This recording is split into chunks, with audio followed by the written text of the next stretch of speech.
From the time my husband was diagnosed with Alzheimer's disease 6 years ago, my goal was to care for him at home. It wasn't until the last 2 years that I realized how challenging that goal would be. I'm obviously not happy to say that my husband has died. Given that Alzheimer's is fatal and there is no cure, I am happy to say that my husband died at home, peacefully, in my arms. I'm going to talk about that part of our Alzheimer's journey in this episode, death and the funeral. That's what this episode, number 10, is all about. You're listening to My Spouse Has Dementia, a podcast that uses personal stories, occasional interviews, and simple rituals to support dementia caregiving spouses. My goal is to help us survive, because about 40% of us die first. I'm Zita Christian, writer, life cycle celebrant, widow. My husband had Alzheimer's. He died last month. I ended episode 9 with the hospice nurse telling me it was time to call my daughter Laurie to let her and other family members know that if they wanted to see Dick one more time, they needed to come soon. Soon, as in 4 to 5 hours. And that was Monday, I think around noontime. A few weeks earlier, Dick sat at the kitchen table and said, "I'm afraid." He wasn't showing anxiety or agitation, it was a statement. I was standing at the kitchen sink. I walked over to him and we hugged. I put my hands on his shoulders and said, "I'm afraid too.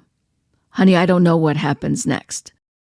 I just know your brothers and sisters are waiting for you. You see them all the time. Beverly comes here every day to see you." He nodded at the mention of his older sister, the one who took him under her wing when they were children. I felt committed to the truth. I was afraid. I was afraid that he would suffer. I also felt committed to his truth. Were his visions merely memories projected onto some kind of a movie screen in his brain? I don't know, and it doesn't matter. To him, the images were comforting, and I was also committed to his comfort.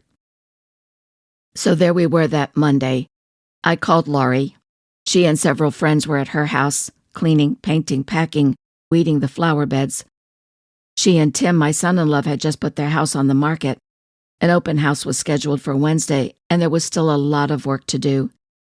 Laurie had her hands full, so she put me on speakerphone. Of course, that meant everyone heard what I had to say.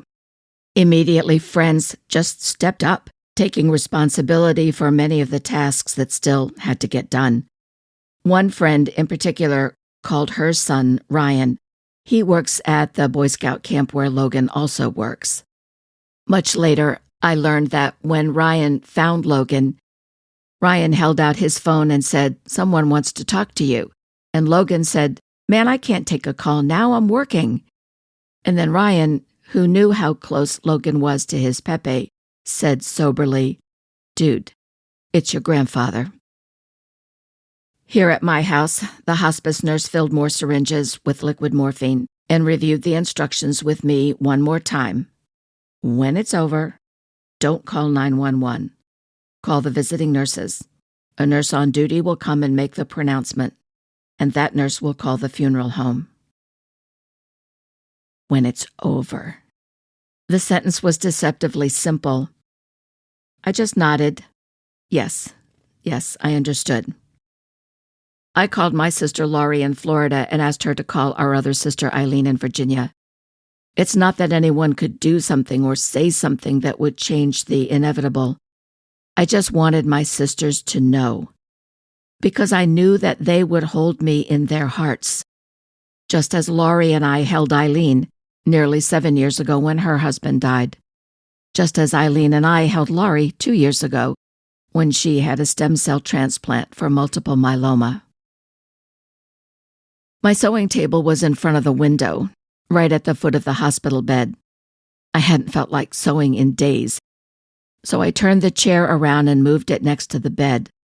I wanted to sit so that I could stroke my husband's cheek and touch his hair. Touching the head is such an intimate gesture. When an intimate relationship is in trouble, the first kind of touch to disappear is hand to head. The physical intimacy of our marriage had faded over the years. We made love 3 times in 2019, and yes, I remember each one. When you're young, and the physical desire for each other is intense, unbridled, you merge together like flames of 2 candles. You know what I mean. And then years pass, and that fire is less consuming and more comforting. The afterglow becomes the treasure, because it's in the afterglow that you gather the memories. Physically, there could have been one more time. It was in January of 2021, and yes, I remember. When we woke up that morning, my husband's body remembered what it was like to be a young man. He looked down at himself, startled. I wish I could tell you that we seized that moment and recreated the passion we once shared. But by that time, in the progression of Alzheimer's, our relationship had changed. He'd still hug me several times a day and ask, "You still my girl?" And I'd always say, "I sure am, and you're my guy." But now I was also his caregiver. I showered him, helped him brush his teeth and put on his clothes. I helped him eat. I helped him go to the bathroom. I changed his underwear. I yelled at him whenever he got close to the stairs. I yelled at him when he put his foot in the toilet. I yelled at him when he picked up the electric can opener and tried to drop it in a sink full of water. And then one day, when I asked a question and couldn't get a straight answer out of him, my frustration peaked and I yelled, "What do you want?" Sitting on the edge of the bed, he said, "I want you to be nice." I changed that day. I saw how my anger hurt and confused my husband. I'd like to tell you that I never got angry again, but that wouldn't be true. What changed was that when I got angry, I no longer hid my fear. Now I'd yell, "Don't put your foot in the toilet. You could get a serious infection." Or, "Get away from those stairs. You could fall and break your neck." Or, "Put down that can opener. You could get electrocuted." Because he did all those things multiple times. Of course, I knew my husband was going to die. Alzheimer's is fatal. There is no cure. I couldn't change the outcome, but I could make sure he died peacefully, without pain, knowing I loved him. He could die at home with me. It was now sometime early Monday afternoon. The nurse had gone. I sat beside Dick and I talked to him. I didn't know if he could hear me. I didn't know if he could understand. I just knew it would be hours before Laurie and Logan arrived. And I wanted these final hours for just the 2 of us. Not that we hadn't had plenty of time, just the 2 of us, for the last 4 years. But this was different. Sitting there next to him, I never said, "Do you remember?" because I knew he couldn't. Instead, I told him what I remembered. "I remember when you entered that national sweepstakes sponsored by Coca-Cola and the 1996 Olympic Committee. On the entry form you wrote, 'I nominate my wife to carry the Olympic torch because I've been carrying a torch for her for years.' And you won. And because of you, I got the thrill of a lifetime. I remember that day we were in the right place but at the wrong time. Police came out of nowhere, guns drawn. They told us to take cover, but there was nowhere we could go. And that's when you pressed me against the wall and covered me with your body. I remember when we got married. Laurie was just 15. Shortly after the wedding, you opened a savings account.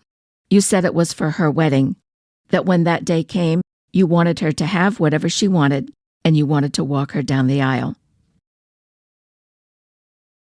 I remember all the times you took Logan hiking in the nature center. He couldn't have been more than 4 or 5 the first time. You taught him how to read the blazes on the trees so he wouldn't get lost. And now he's an Eagle Scout, a manager at the largest Boy Scout camp on the East Coast. I remember the 6 months you were hiking the Appalachian Trail. As much as I missed you, I was happy you were finally doing something big that was just for you. Now you're going on a different kind of hike. Well, that's how I'm going to think of it. Laurie and Logan arrived around 6 o'clock. Tim would come later. Both were relieved to know that Dick, Pepe, was still alive. Laurie took a chair from the kitchen and sat so that she could hold her dad's hand. Logan stood beside me. Their eyes were red and swollen, just like mine. Time passed. Dick was breathing hard. Labored breathing signaled he was in pain. I had given him morphine in the wee hours of Monday morning. The calmness that followed lasted about 10 hours, and then I gave him another dose. This time the calmness lasted about 6 hours. The next dose, 4 hours. The next, barely 2. Was he still in this much pain? Was I doing this right? It was near 11 at night. I stepped into the kitchen. Next to the coffee pot, I had a jar of local honey and a little ceramic container of stevia packets. On the back of each green packet of the sweetener is a message.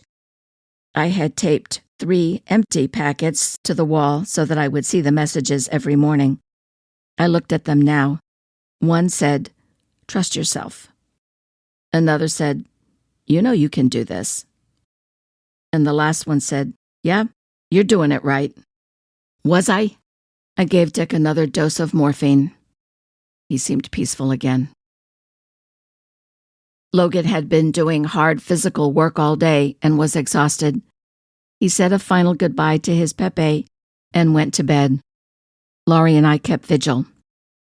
My husband was in what the medical community calls active dying. It's not a process that can be stopped. There's no turning back. I thought of being in the delivery room with Laurie when she gave birth to Logan. She was in labor, in what I called active birthing, a process that couldn't be stopped. There was no going back. But the feeling that night and the feeling this night, oh, so different. The lights in the kitchen and in the living room were on, but I kept them off in the dining room. I hoped a dimly lit room would help my husband relax. Laurie and I still had plenty of light to see what was happening. About an hour later, around midnight, Laurie noticed a change in Dick's breathing. It had slowed down even more. For decades, he had suffered from severe sleep apnea. He'd be sound asleep and just stop breathing, and then gasp for air. He was taking those gasps now, 2 seconds between each, 3 seconds. I thought about our little backyard wedding. I thought about how we liked to cook together. Well, I'd cook and he'd clean as we went along. Together, we'd painted walls, planted a garden, traveled. We'd pay bills together. I'd write the check. He'd put the stamp on the envelope. Simple things. The memories flooded like bubbles, and as each bubble popped, I felt awash in a feeling of gratitude. We'd had a good life. His eyes were half open, fixed in a straight-ahead stare, like shards of sea glass that the trauma of his life had tumbled smooth. I had lowered the bed rail. There was no more danger that he'd climb out and fall. Plus, without the rail, I could slide my arm under both of his shoulders. I rested my head close to his. I kissed him, and I whispered, "I have a lot of love for you today." I had put a lot of pillows on the bed, most of them to cushion the bed rails. Earlier in the day, I had changed the case on the pillow right under his head. The pillowcase was pink linen. I had made it with love. It was soft, and it smelled of the frankincense and myrrh laundry soap that I use, because the night felt sacred. Now and then I'd ask Laurie, "Time?" And she would answer, 11:13, 11:42, midnight, 12:10. Was that his last breath? No. 12:15, 12:25, 12:31. As though I were the one being comforted, being told it's okay, you can rest now, I closed my eyes and let my head sink into his pillow. Mom, he's gone. I started. Time. 12:33. She reached for my hand, and we cried. I've had more than a few psychic experiences in my life. The big ones always came with a burst of red light, rays that extended to the walls and the floor and the ceiling. I expected to see the red light when Dick died. There was nothing. I didn't hear anything. I didn't smell anything or feel anything against my skin. But I knew the exact time of death. I could cast an astrological chart. It would give me a picture of the cosmic energy at the moment his spirit left his body. Had his stars aligned? Had he left this world in real peace, not just without physical pain? I needed to know. Laurie got up to get us more tissues. I sat there, suspended above a threshold. On one side, married. On the other, widowed. My heart hesitated. It wasn't like I had a choice. It was that I knew the terrain on one side. I had traveled it with him for 41 years. 41 years and 8 days. The other side loomed like this giant shadow. I called the hospice nurse on duty. I told her my husband had died. She offered her sympathy and said she'd be out shortly to make the official pronouncement and sign the death certificate. Before we hung up, I said, "I don't want to call the funeral home right away." And she answered, "There's no rush." Several years ago, I became certified as a funeral celebrant through the Celebrant Foundation and Institute, the same organization where I had trained 10 years ago to officiate weddings. I had already officiated several funerals and memorial services. I knew that in Connecticut, it was legal for families to keep the body of a loved one at home until the time of cremation or burial, though the disposition of the body has to occur, quote, within a reasonable time. When that time comes, the body can be moved only by a funeral director. When Dick went into the hospice program, I was told to have a funeral plan in place for when the time came. Part of my plan was to keep my husband at home for several hours, long enough for me to feel I had really said goodbye. My friend and colleague, Dina Stander, is both a celebrant and a death doula. She makes burial shrouds. I planned for her to help me with the ritual of washing the body. I had purchased yards of fine handkerchief-weight linen, both black and white, to make the washing cloths, but the fabric sat in the corner, untouched. My plan also included doing a ritual I had created several years ago for the funeral of a young pagan woman. The ritual is about releasing the burdens of the spirit. I will do that ritual later this year, in November, when I believe the veil between the worlds of the living and the dead is thin, and communication between the two worlds is easy. The hospice nurse arrived at about 1:30 and pronounced my husband dead. She asked if I wanted her to call the funeral home to come and pick up the body. If I chose to wait, I'd need a lot of ice to pack around the body. I'd need to be lucky and not lose electricity, not with daytime temps brushing up against 90. I turned to my daughter. We had already commented on the odor that signals the release of all fluids and the beginning of decay, and I did not have a lot of ice. We shared one of those knowing looks, and I told the nurse to please go ahead and call the funeral home. She did, and they said they'd be here in about 2 hours. I felt disappointed in myself. I wanted to wash my husband's body. The ritual would symbolically cleanse his spirit and dissolve the invisible ties between his spirit and this earth. But my energy was leaking fast, like air from a tired balloon. The nurse asked me for the comfort pack. I took the box from the refrigerator. She checked each item and then dumped them into a large plastic freezer bag, the kind with a zipper on the top. She emptied the morphine syringes into the bag too. The pale pink liquid slid down the side and spread over the pills for nausea, the pills for constipation, the pills for fever, the liquid for anxiety, and all the rest. And then she poured blue dish detergent all over the contents, rendering them useless. She put the zippered bag in her traveling case. It would all be burned later. Just before leaving, the nurse gave me the death certificate. She said the people from the funeral home would need it when they arrived, and we said goodbye. In a previous episode, I told you a little about Pamela, the CNA who had been helping me 2 mornings a week since December. When she was here last Friday, she pointed out that Dick would often extend his arms as though reaching toward some invisible spirit, a gesture she'd often seen patients at this stage do. I thought of infants and how they reach out like that too. Pamela asked if I had a small pillow Dick could hold. It might comfort him. I had something better. I went upstairs to the guest room and took the buttermilk-colored teddy bear from the bed. I bought the bear 20 years ago when Logan was born. I spritzed myself with Shalimar, the perfume I've been wearing since the 1960s, and held the bear close to me. And then I tucked it into the crook of Dick's right arm. He gave me Shalimar perfume every year for both my birthday and our anniversary. He liked the fragrance too. I like to think that he could smell the perfume, that it assured him I was right there.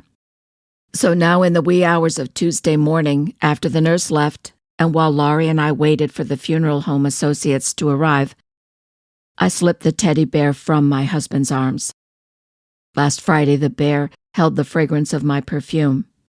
Now it had the odor of his death. I took the teddy bear into the laundry room and put it to soak with the frankincense and myrrh. I had turned on the front porch light so the people from the funeral home could find their way. They arrived around 3, maybe 3:30. The long black vehicle was shaped similar to a hearse but seemed smaller, understated, efficient. Both associates, a young man and a young woman, were impeccably dressed in black suits. They wheeled in a gurney. I directed them to the dining room. The woman asked if my daughter and I wanted to go upstairs. No, I did not want to leave, and neither did Laurie. We stayed in the living room. We didn't say a word. The 2 funeral associates worked in hushed tones. The woman directed the man's movements, and I imagined the choreographed ritual of some ancient civilization.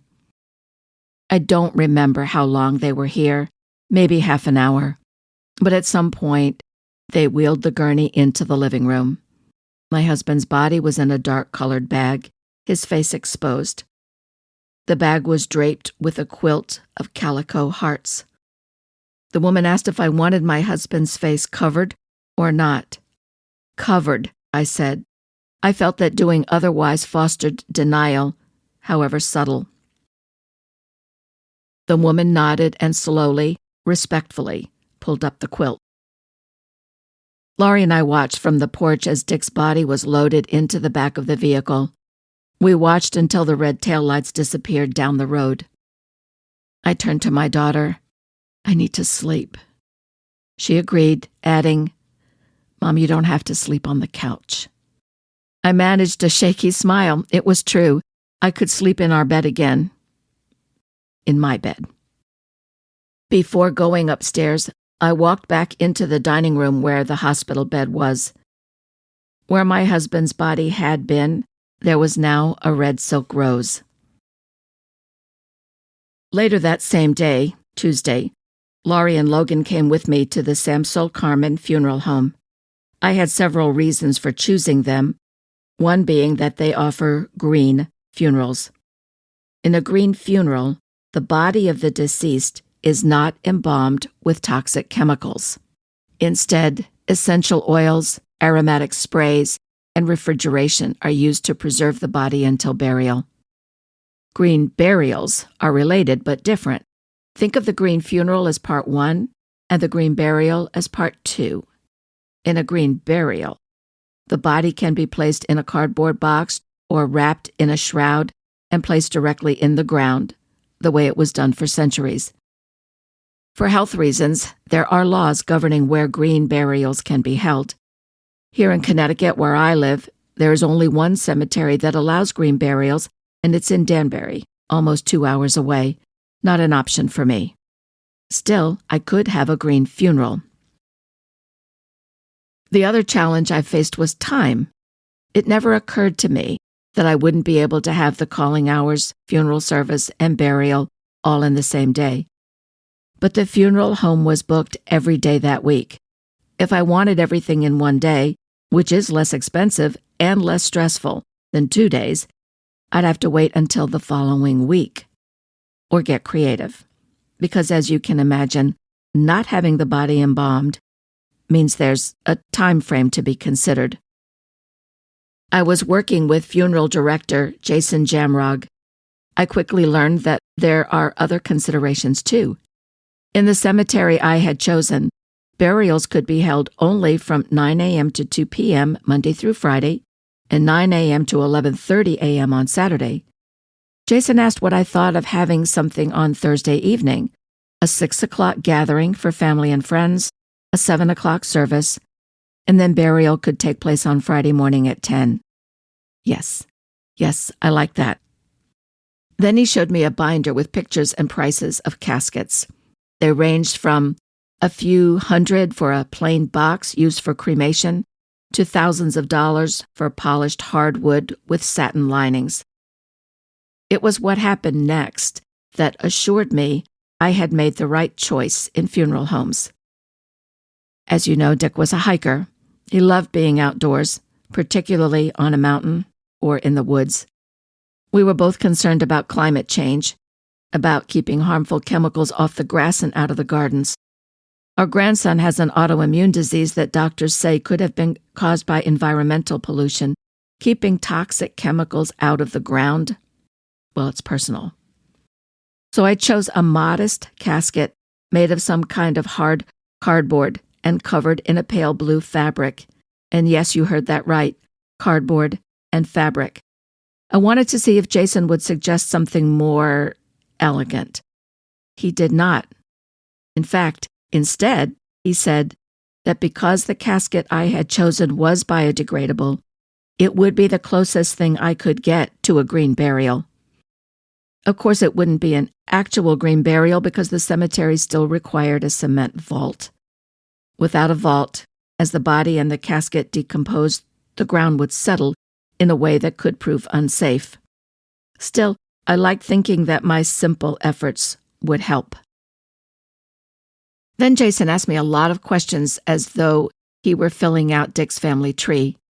He said he would use that information to create a rough draft of an obituary. He mailed it to me that afternoon.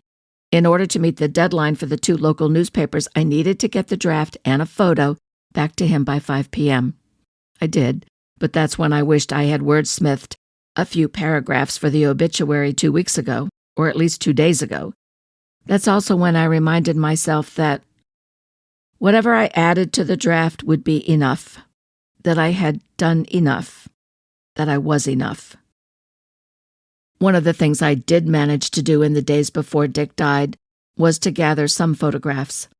In general, we didn't take a lot of photos of each other, but in some of the sweepstakes Dick entered, he had to provide a photo of himself enjoying the sponsor's product or having fun with family or playing a sport. My favorite was the photo he used to enter a Nantucket Nectar sweepstakes. We were celebrating Logan's 4th birthday party, theme pirates. Dick was dressed up as Neptune, wearing a paper crown of fish and holding a trident I had made from a tree branch wrapped in aluminum foil. I was the goddess of the ocean in a blue caftan and a homemade crown of fake sea glass. Logan was a pirate. I smile every time I see that photo.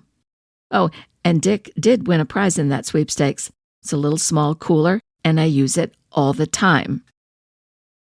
Anyway, that photo was one of the many I emailed to my friend Marcia Brown. She's a Renaissance woman, talented as both a writer and a videographer and many other things. Best of all, she and my husband had been friends for years. I didn't get all the photos to her until Wednesday, and the service was Thursday. She pulled a miracle. She emailed the finished file to me Thursday afternoon, just before she got in her car to make the 2-hour drive. We all met at the funeral home at 5 o'clock. Marcia gave Jason a thumb drive with the video. He played it so we could see how it would look on the big screen. Good thing I'd had a private preview. Seeing photos of all those joyful times was both comforting and, well, it was hard. I asked my friend and colleague Mary Coburn to officiate the service. When I began my work as a life cycle celebrant, Mary was my mentor. I was always in awe of her skill at crafting a ceremony, and never more so than when she created the funeral service for Dick. She talked about the poverty that marked his childhood, the strong work ethic that came from it, and about how he loved his family. I told a few stories about Dick. Tim talked about how nervous he was the first time he met Dick, and years later, how Dick questioned Tim's idea to give an engagement ring to Goofy during a planned proposal at Disney World. Laurie talked about being a teenager, challenging her new stepfather at every turn.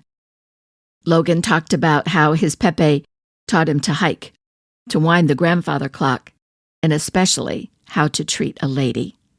If Logan remembers that last lesson, he will be a happy man. Oh, and I forgot to mention this earlier. When I arrived at the funeral home that afternoon, I placed Dick's prize-winning Sam Adams ice bucket on a table by the guest book. The bucket was filled with long bookmarks, each with a colorful satin ribbon attached. I had written a word on each bookmark, words like foundation, acorn, intent, deliver, legacy, dream, remember. Next to the bucket was an invitation for each person to take a bookmark, adding that it would be used in the service. During the service, I talked about how I used to create the closing ritual for a conference of women writers.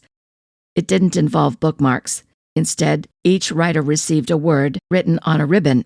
The idea was that the word represented a message of some kind to the writer, that it might take a long time for the word to reveal its meaning. One of those years, the word I received was accept. It didn't mean much at all to me then. It means everything to me now. At the funeral, I asked everyone to look at the word they had chosen when they entered. I said I hoped they would take their word home, put it somewhere where it would be seen now and then. I asked them to think of the word as a message, something to influence their thoughts, inspire their actions. Then I asked them to share the words they had chosen. We went around the room quickly with people calling out their words.